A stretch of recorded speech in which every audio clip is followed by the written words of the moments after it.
You got the distribution call, you got the placement, you did everything right. And somewhere between the PO and the shelf, something went sideways. Your product isn't there, or it's there, but it's wrong, or nobody can tell you either way. Every CPG brand hits that wall. Most of them hit it more than once. I'm Jordan Carter, founder and CEO of Eileen. Know Thy Shelf is the show for founders and CPG superstars who are done taking anyone's word for what's happening at the shelf. Real stories, real data, and one question underneath all of it. Your product is listed as in stock. Is it though? Let's get into it.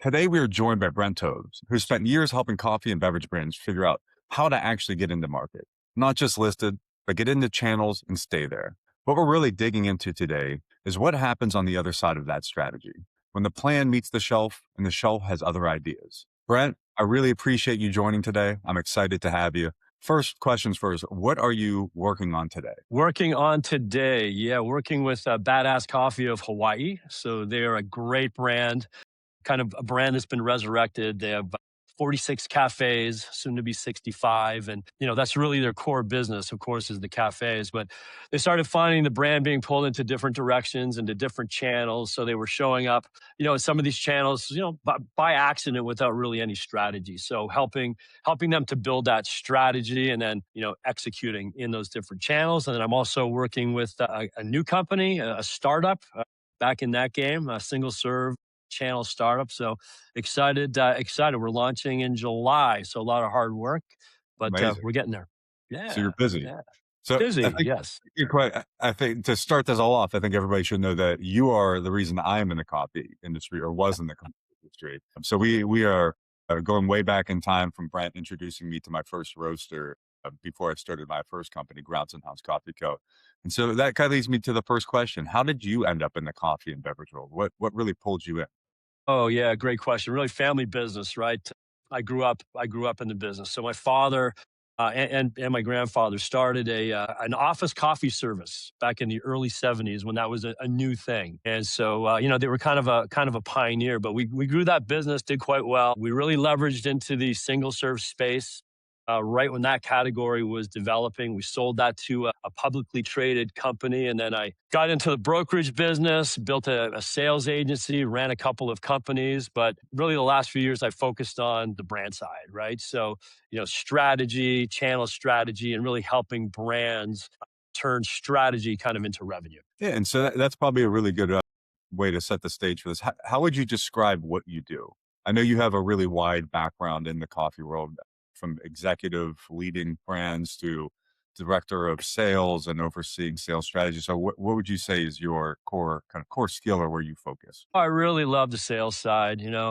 I can do the operational side. It's all fun, but I just love executing on the revenue side. So I would say that's really what I do. I help brands, again, either develop the strategy or take that strategy and turn it into revenue. And you know, a lot of companies know where they want to go, but there's these gaps, right? So I try and help them execute in the real world. And you mentioned office coffee. We know cafes, and obviously Yeah, everybody yeah, knows yeah. the retail space. So I guess for our audience and what we're really focused on at Eileen and Know Thy Shelf is about retail. So what do you think brands and founders in the coffee space really misunderstand when it comes to emerging or entering the space in the retail sector? Yeah, retail's a tough one.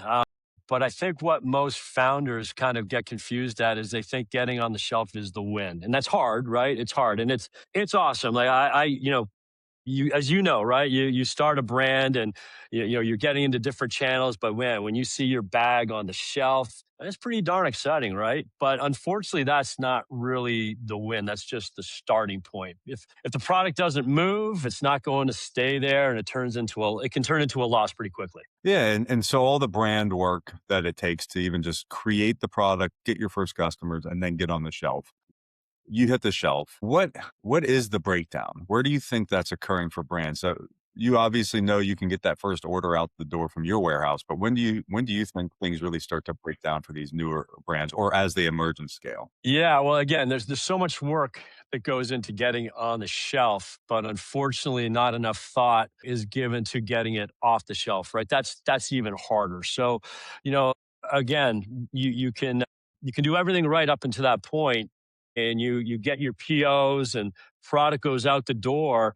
it looks great. Okay, wow, these sales are phenomenal, but unfortunately, the brands don't control that maybe that last 10 yards of the process, right? You got to get the velocity, you got to get off the shelf, and most don't really pay attention to how to do that. And maybe one step before that, for people who are interested, what are the steps really needed to break into retail in the first place? So what does that sales process look like from your side? Boy, yeah, it's really, putting together the strategy first, who's your audience, et cetera. Who are you trying to connect with? But it's just a whole process, right? You gotta, who are the buyers? Meet the buyers, work with the buyers, make sure your pricing is correct. Packaging has to connect, timing around resets, what you can do to then support that business operationally, right? All that is work that has to be done, beforehand. Yeah, it's a tough journey. I mean, the first placement I remember, I walked in after an event with a case of coffee at Vicente Food, and Yep. I just walked up to the guy in the coffee aisle and I was like, "Hey, I just started this brand. Do you wanna buy it?" So that it's a weird one. Then after that, it was all uphill battles to scale.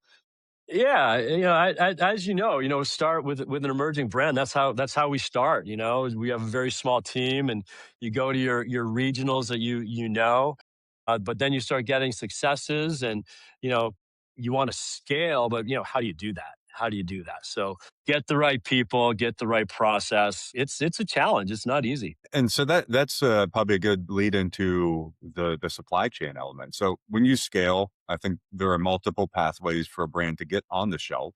We see a lot of them require intermediaries. So direct ship, DSD, straight to the door, a little bit more straightforward, but harder to manage. But when you work with distributors or warehouse orientation. What do you see as a core competency needed for a brand to execute through multiple layers when they're trying to distribute nationally or even just regionally? Yeah, well, I think what the brands need to do is really educate themselves, especially startup brands, newer brands. You have the founders that have just an absolute fantastic product. They know it's going to connect with the consumer. They're very confident in that, but they don't understand how to actually get it on the shelf. Nevertheless, off of the shelf. So, you really have to learn about brokers, and the need for brokers, but what they do well, what they don't do well.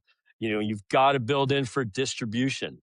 You might be going direct out of the gate, but if you're going to scale, you need to go through distribution. So, get your margins right, get your pricing right that factors that into it, but also what is the job of the distributor? Distributors are great at moving boxes traditionally. A lot will say they're great in sales, but you've got to just really immerse yourself into the reality. What is the reality of these folks? What do they do well? What do they possibly not do well? And how do you bridge that gap? And so maybe that's just a good question for everybody is what do the great brands do well? But the great brands, boy, they number one, they know how it works. They educate themselves. Something we talked about previously is, what do brands not understand maybe about distribution? I would say most founders, they don't even really know what distribution is. They start learning about it, once they get into the business. So yeah, I think the good ones, the good brands, they really, they have a good knowledge base. They hire great people that are experts in these fields. So they know how to manage the brokers, they know how to manage the distributors. They've got great salespeople themselves, and just know the system, right? Know how it properly works. And you've been there, I've been there. You get the call, the broker says, "Hey, good news, just got all this distribution for you, and everything looks great." What's your reaction to someone who's been in this industry for a while? What it's fun, but then the realistic nature of working through brokers and distributors. What is your, I guess, maybe more experienced or veteran view of that type of information? If everything's great. Yeah, it's for me it was a learning process. Getting into the retail grocery side a little bit later in my career. As we talked about before, it's pretty exciting when you go into even when you start scaling, you go into a large chain and you see your bags on the shelf.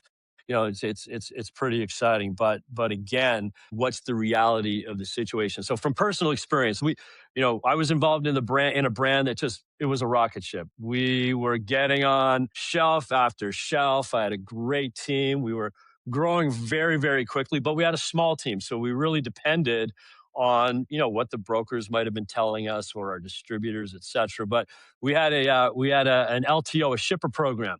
It was in a national chain, but it was a regional program, and thankfully it was where we were headquartered. So we were able to, maybe keep closer attention than usual. So, again, in and out timing was, timing had to be good, and we were able to start going to do some store checks. Now, the POs were great. The buyers were excited about the program. Our brokers were really excited. They thought, oh, this is going to be a success. Distributors were excited. POs went in. Well, we started, going into some stores and finding out that, shippers were in the wrong place, right? They weren't put in the right area. And then, worse than that, a lot of shippers weren't even making it out onto the floor. They were still in the back, right? So, man, oh man, that was crazy. So, that's a nightmare, but that's the reality. I know you've lived that yourself, right? Same kind of experience. I think a lot of people might not realize this is that stuff also gets shipped back to you, and Yes. it's not a goodwill project where they just keep it and let you keep your money. They don't put it out on the floor, and then you also get the return, and they're asking for that money back. And so now you have coffee which you can't sell, shippers that you can't use, revenue that you booked that's now being taken back, cash that's out of your account. And I mean, those are the situations where a smaller or emerging brand could be just completely crushed without realizing something great was going to be so potentially catastrophic. I mean, I've talked to so many founders that, were able to, fortunately get beyond that. But I've also talked to many that just were not. It did crush them, and it's something that many startups, especially, just are not prepared for.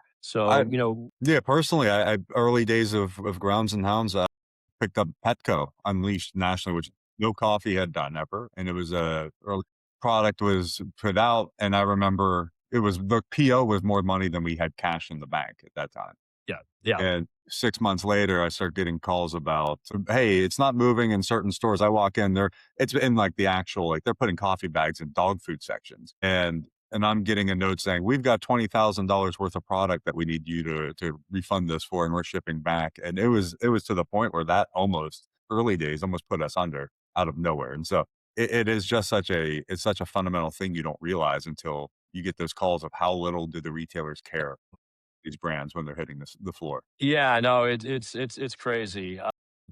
We had to, in the end, we had to hire two full-time people, just to track deductions and, the bill packs and the data, because these big retailers, you know they do very well at sending you, this information that kind of is very overwhelming. And Yeah. yeah, two full-time people just to make sure that, what was correct, right? Yeah, and so maybe even with the retailer in mind, when it comes to category resets, Yeah. opportunity distribution, you know how those programs go. Can you just explain, what happens? You're a brand, you just picked up Sprouts, you just picked up Target. What is that? What is the experience like? And then what are the most important periods for a brand during a new reset? Yeah, well, certainly you have to know all that information, right? You have to know when the resets are. So again, going back to newer brands, that might be new language, right? Talking to the buyers, what is their lingo? I always kept a cheat sheet of, all the terms that that the retailers and the buyers would use, and acronyms, so that I understood what they were talking about. But yeah, certainly, you have to know when the resets are. Make sure that when you go in there, you have an effective presentation. If it's a new potential account, a new buyer, make sure they know that know your brand story, and that you definitely deserve a chance on their shelf. And then, make sure that you know what programs they expect.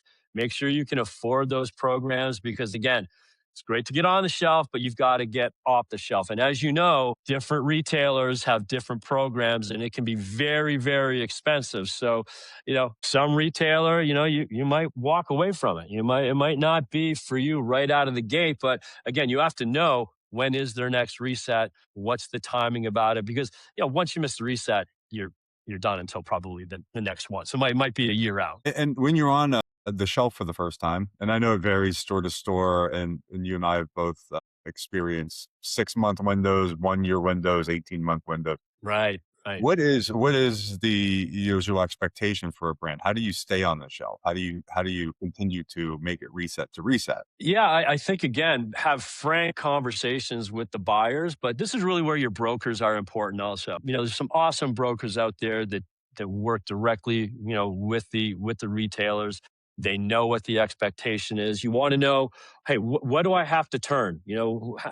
How much product do I have to go through in set amount of time for you to consider us a success? And you have conversations, of course, with the buyer, but also with your broker. Make sure you have a game plan, you know, to live up to that. Because if you don't, it could all go for naught. So you have to look at the what are the marketing dollars, the funds that they expect, and what is it going to do. But again, then it's executing on that strategy, right? You don't want to just get on the shelf. Maybe agree to the sales programs and promotion schedule, and then just forget about it. You got to have that data, and just live by it. But, that's why I love what you're doing, because, the tool that you're providing is just invaluable, something we didn't have, previously. And so even when you looked at the data, it might have looked great, but it might have been delayed. It might not be really telling the true story, right? Yeah, I'm sure you do it, and I've been in it, and it's why Eileen exists for us. Is how many times do you have that reset and you find out you weren't actually on the shelf? You never actually made it to the shelf, or how long did it take you? And when you're talking how many units per week, per SKU, per store you can sell, any amount of stores not having the product is going to weigh you down. That was always our big issue. We'd maybe missing from 30% of the stores. And you might be performing, you might be throwing marketing dollars at it, but if you can't sell the product uniformly across all stores, you're never going to have a chance when it comes time to brand ranking, category ranking. You're just always going to be cycling out. Yeah, and you have to really plan for that velocity, right?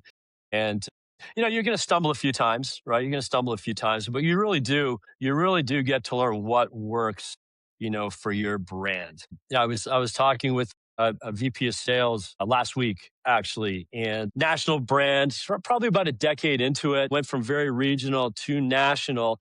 And he's a very experienced CPG, a salesperson, and his frustration is with his CEO, because his CEO sees the initial POs and he sees things going on the shelf, but he's not willing to invest in the velocity plan, right? He really doesn't understand that you have to turn things over. So here we have a VP of sales who's very invested. He's done a great job, but he's really fearful that there's going to be some failures because that velocity plan, it just isn't really understood from the folks in charge. So just you need the tools to be able to make that successful, and that's where I think you've done a brilliant job with Eileen. I think it's just it's something that is so needed in the space. Thank you. Yeah, and I think we always were starving for more tools and ability. We had a limited tool set when it came to growing in retail. You get on the shelf and then you work on your trade promo. You can work on different end cap, wing cap, seasonal programs, but you couldn't do the fundamentals. And it just was always the biggest issue I personally felt when it was in the retail sector. How do you just execute and have the ability to see what's happening at scale? And that is the story the data doesn't typically tell you. That's what I've always found.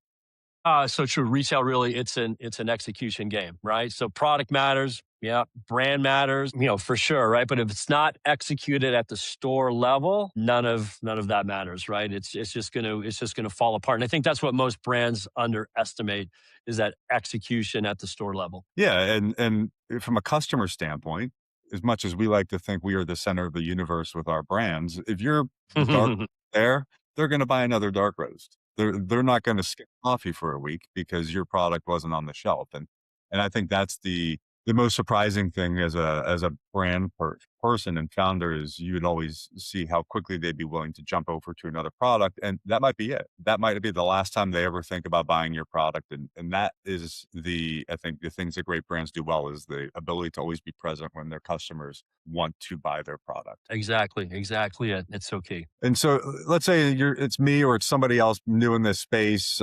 They just got their first major retail deal. What's the one thing for them to have figured out before the PO is confirmed? Boy, before the PO is confirmed, certainly, what's the plan?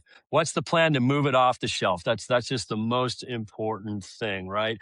And I would also just say, talk to other brands. Talk, it might be, it might be another coffee brand, it might be a cocoa brand, it might be, a totally, different brand. Go talk to them.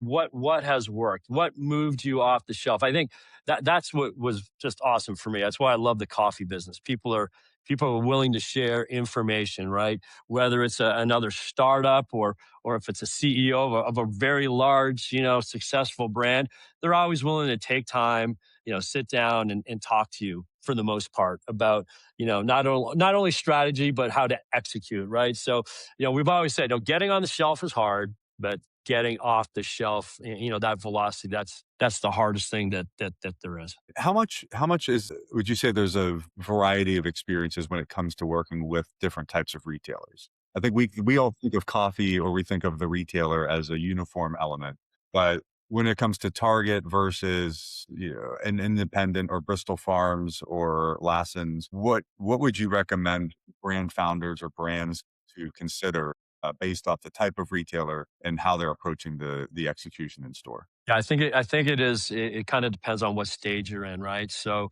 for a startup, working with Badass as an example, we've got clusters of stores around the country.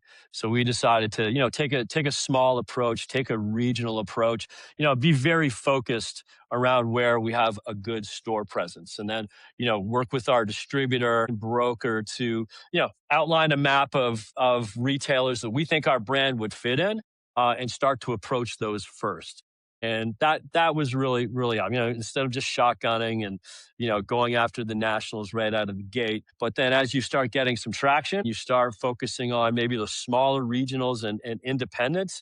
You start getting those wins, you start building momentum, you start going after the larger chains. And then, there's also large, retail grocers that, as far as coffee goes, that have buyers that, you get to know who the buyers are. And boy, this guy really loves new brands, loves brands with a story like ours. So you want to maybe go after them, first. But, definitely again, work with your sales team and work with your brokers to find out, hey, what are the targets that we should be going after first? And, strategically, where does our brand fit?